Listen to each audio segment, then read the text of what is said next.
ប្រជាពលរដ្ឋជាច្រើនបានផ្ញើសារគោរពជូនពរសម្ដេចគតិប្រិទ្ធបណ្ឌិតនិងបានផ្ញើសារផ្ដល់ជាកម្លាំងចិត្តជូនដល់សម្ដេចតេជោក្រោយសម្ដេចតេជោបានបង្ហោះសារថាពេលនេះសម្ដេចកំពុងជួបទុក្ខធ្ងន់មកខាងភរិយាត្រូវវះកាត់និងមកខាងបងប្រុសសន្លប់មិនដឹងខ្លួន24ម៉ោងមកហើយនៅព្រឹកថ្ងៃទី25ខែមីនាឆ្នាំ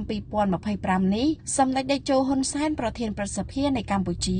បានបង្ហោះសារនៅលើបណ្ដាញសង្គមដោយបានបញ្ជាក់ថាពេលនេះសម្ដេចកំពុងមានទុក្ខធ្ងន់ដោយមកខាងភរិយាត្រូវវះកាត់និងកំពុងសម្រាប់ព្យាបាលនៅមន្ទីរពេទ្យនិងមកខាងបងប្រុសសន្លប់មិនដឹងខ្លួន24ម៉ោងមកហើយសម្ដេចតេជោហ៊ុនសែនបានបង្ហោះនៅលើបណ្ដាញទំនាក់ទំនងសង្គមជាមួយនឹងខ្លឹមសារទាំងស្រុងដូចនេះថាពេលនេះខ្ញុំកំពុងមានទុក្ខធ្ងន់មកខាងភរិយាត្រូវវះកាត់បើទោះបីឆ្លងផុតដំណាក់កាលគ្រោះថ្នាក់មកដល់សុវត្ថិភាពហើយក៏ដោយតែក្នុងឋានៈជាស្វាមីនៅតែកង្វល់ព្រោះមិនអាចនៅកំដរនិងមើលថែទាំភរិយាបានរឿងធ្ងន់ជាងនេះគឺបងប្រុសទី1មិនអាចឆ្លងផុតពីការលាចាកលោកនៅក្នុងពេលដ៏ខ្លីខាងមុខនេះបានឡើយក្នុងក្រុមគ្រួសារបានត្រៀមទទួលការឈឺចាប់ដែលមិនអាចជៀសវាងនេះបានរួចទៅហើយមកខាងភរិយាមកខាងបងប្រុសក្នុងពេលតែមួយនៅក្នុងកន្លែងខុសគ្នាភរិយាខ្ញុំជំរុញឲ្យខ្ញុំប្រញាប់ទៅមើលបងប្រុសនិងក្នុងករណីបងប្រុសចែកឋានក្នុងពេលឆាប់គ្រប់កម្មវិធីច្បាស់ជា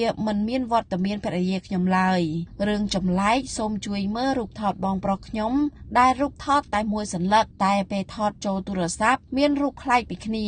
នៅត្រង់រូបមួយសន្លឹកមានទឹកភ្នែកដូចជាយំហាក់បង្ហាញនៅការមិនអស់ចិត្តឬនៅអាឡោះអាល័យអ្វីមួយពេលនេះទោះជាចង់សួរគាត់ក៏សួរមិនបានដែរព្រោះគាត់សន្លប់មិនដឹងខ្លួន24ម៉ោងរួចមកហើយមិនដឹងថាអ្នកវិទ្យាសាស្ត្របកស្រាយរបៀបណានិងអ្នកអបិយជំនឿបកស្រាយរបៀបណាក្រោយការបង្ហោះរបស់សម្ដេចតេជោមានបងប្អូនប្រជាពលរដ្ឋខ្មែរជាច្រើនលើសលប់បានចូលទៅជូនពរសម្ដេចគតិប្រិទ្ធបណ្ឌិតប៊ុនរ៉ានីហ៊ុនសែនឲ្យឆាប់បានជាពីជំងឺ